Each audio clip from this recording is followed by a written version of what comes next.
What's up guys, DK Jones here and welcome to match week 28 of our Premier League predictions, the last match week before the final international break of the season, and it's 10 more match weeks to go after this. Going back at match week 27 now, it started with Bournemouth versus Liverpool, where Bournemouth beat Liverpool 1-0. I said 4-1 to Liverpool, 0 points for the wrong result there.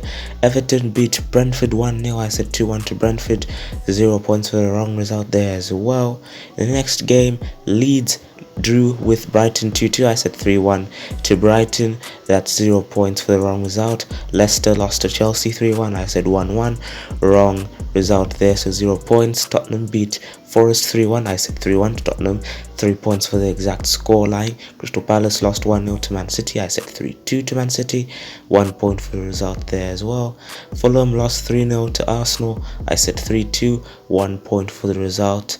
Man Utd drew 0-0 with Southampton. I said 2-1 to United, 0 points there. West Ham drew 1-1 with Aston Villa. I said 2-2, 1.5 points. And Newcastle beat Wolves, 0 points for me there as well. In terms of the weekend performances, it's another bad performance for myself, but in terms of everyone else, King Spider has 12.5 points from this weekend, DC with 12, Taib with 11, JR with 9.5, Manish with 7, alongside Eddie, myself with 6.5, Dark Knight with 5.5, and the Blues with 4, meaning in the leaderboard you have King Spider jumping both me and Taib to take first place in the leaderboard by about 3-4 points actually. Then you have Eddie in third, 1 point ahead of myself in fourth, and then I have a bit of breathing room to DC in fifth position, Manish in sixth ahead of the Blues, who's in seventh, and then you have JR in eighth and the Dark Knight in last. Going on to our match week 28 predictions, starting with Nottingham Forest versus Newcastle. I've gone for a 1-1 draw.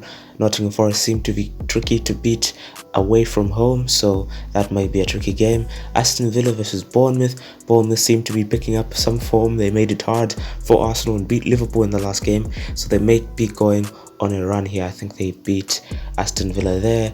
Brentford versus Leicester City. Brentford looking to finish in a European position at home against the struggling Leicester City.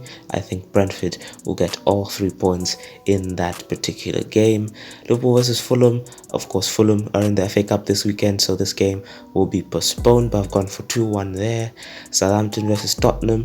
Never really know what Southampton's going to show up. They got a point at Old Trafford, so obviously the good Southampton showed up there, but I don't think they'll show up in this game against Tottenham. Then you have Wolves versus Leeds. I think Wolves at home will get a win. Two average sides this season. I think it's going to be a close game, but the home side will take the points there. Chelsea versus Everton. Chelsea seem to be forming a habit of winning 1-0 at home, so I think they'll beat Everton by 1-0 as well. Arsenal versus Crystal Palace. Arsenal at home, probably going to win, but they do have a tendency of conceding goals at home, so I put my money that Crystal Palace will get at least 1 goal from that game. I've gone for an upset in this game, but both Brighton and Man Utd will be in the FA Cup this weekend, so the game will be postponed. Man City versus West Ham. Man City will be in the FA Cup this weekend as well, so this game will be postponed. But those are all the games. Let me run you through them real quickly now. So I went for Nottingham Forest 1, Newcastle 1, Aston Villa 1, Bournemouth 2, Brentford 3, Leicester 2, Liverpool 2, Fulham 1, Southampton 0, Tottenham 2, Wolves 2, Leeds 1, Chelsea 1, Everton 0, Arsenal 3, Crystal Palace 1, Brighton 3, Man United 2, and Man City 3, West Ham 0. So if you have enjoyed this video, make sure to like, subscribe, and leave your predictions down in the comment section below. And from me, DK Jones, I'll see you next time.